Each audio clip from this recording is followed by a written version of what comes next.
देवराज नाम का एक पतित ब्राह्मण है जो कभी हवन नहीं करता। अग्निहोत्री ब्राह्मण, क्यों? अग्निहोत्र करने वाला, अग्निहोत्र करने वाला, अग्नि पूजा करने वाला, जल चढ़ाने वाला, गाय सेवा करने वाला, ब्राह्मण के वो कर्म माने गए।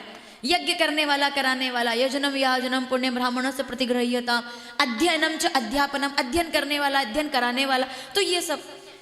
लेकिन वो इसमें से एक में भी नहीं था तो महापापी हो गया। अब जैसे समय बीता तो वो चोरियां करने लगा, पेट भरने के लिए अन्य साधन थे लेकिन चोरी करने लगा। जीवन में कहीं भगवान का नाम उसने लिया नहीं, लेकिन उसका प्रारब्ध रहा होगा कोई। एक दिन वो चोरी करने के लिए शंकर जी के मंदिर में पहुंचा और वहां पेड़ी पर चढ़ते चढ़ते अचानक से कहते हैं उसको ज्वर आया, बुखार, बुखार में पीड़ित होकर के तेज बुखार, और वो गिर पड़ा धरती पर। और जब वो धरती पर गिरा तो लोगों ने उसको उठाकर मंदिर में अंदर, कि बीमार हो गया है कोई व्यक्ति, इसको अंदर रख लो। कौन व्यक्ति? जो जीवित, जो कभी चैतन्य अवस्था में कभी मंदिर पेड़ी भी नहीं चढ़ा, बेहोश हो गया, उसको आया बुखार, वो पड़ा रहा, ठिठुरता रहा। सामने एक पंडित जी श्री शिव महापुराण सुना रहे थे। शिव महापुराण की चर्चा चल रही थी। 24,000 श्लोक है शिव महापुराण में और 7 संहिताएं हैं। विद्येश्वर संहिता की कथा में इस समय आपको सुना रही हूं। रुद्र संहिता हम लोग आने वाले दिन में सुनेंगे, शतरुद्र संहिता फिर हम सुनेंगे, कोटि रुद्र संहिता फिर हम सुनेंगे, उमा संहिता, कैलाश संहिता और वायवीय संहिता। ये 7 संहिताओं का ज्ञान शिव महापुराण में करोड़ों मंत्र प्रकट हुए थे, लेकिन उन मंत्रों में से भी सार लेकर के आए हैं 24,000 श्लोक के स्वरूप में श्री शिव महापुराण का यह ऐसा आख्यान सुनाया गया। तो उसने, अचेतन्य था वो, उसके कान में जो नाम पड़ गया शंकर जी का, नमः शिवाय नमः शिवाय नमः। जैसे कोई अध्याय पूरा होता तो वो कहते शंकर भगवान की हर हर हर हर। अब वो कहते तो उसके कान में, अब उसने जीवन में कभी हर हर महादेव नहीं सुना। वैसे करते करते 1 महीना उसके प्राण चले गए, मर गया वो वहीं मंदिर में। लोगों ने उसका संस्कार किया। जैसे ही वो मृत्यु को प्राप्त हुआ तो यमराज आया। पापी इतना था, यमराज आए तो एकदम सब पाश लेकर के उसको बांधने के लिए तैयार।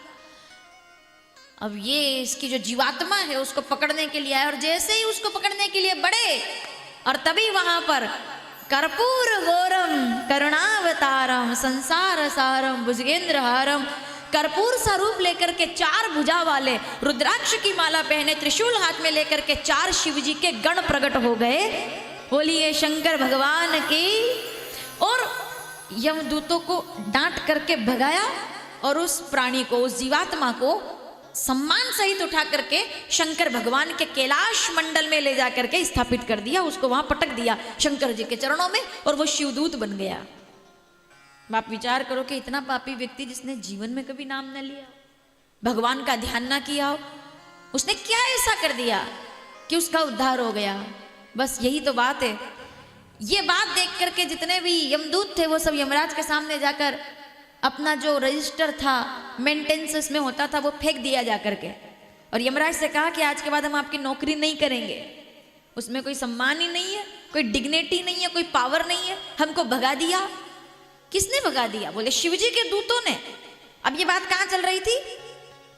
यमराज जी काम करते करते नरक के दरवाजे पर खड़े हुए थे, हिसाब लगा रहे थे कि किसको कढ़ाई में तला जा हो जाएगा नरक, क्योंकि इस नाम में इतनी ताकत है कि जो पहले से नरक भोग रहे हैं, अगर गलती से भी ओम नमः शिवाय का जाप कर लिया, इनने गलती से भी सुन लिया, गलती से भी अगर यह नाम सुन लिया, तो उसके बाद कोई नरक में रहेगा नहीं। सबको कैलाश पर्वत पर ट्रांसफर करना पड़ेगा और इधर का बैलेंस बिगड़ जाएगा।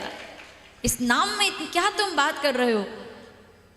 तुम हमसे कहते हो कि क्यों उनको लेकर के गए शिवदूत? अरे शिव महापुराण की इतनी महिमा है। भागवत जो लोग करते हैं, हम करते हैं, अन्य भी सब पुराण, 17 पुराण आप पढ़ते सुनते हैं, उनका दर्शन करना बहुत शुभ माना गया है। ठीक है? कौन? जो भागवत पाठी है, भागवत करते हैं। ठीक?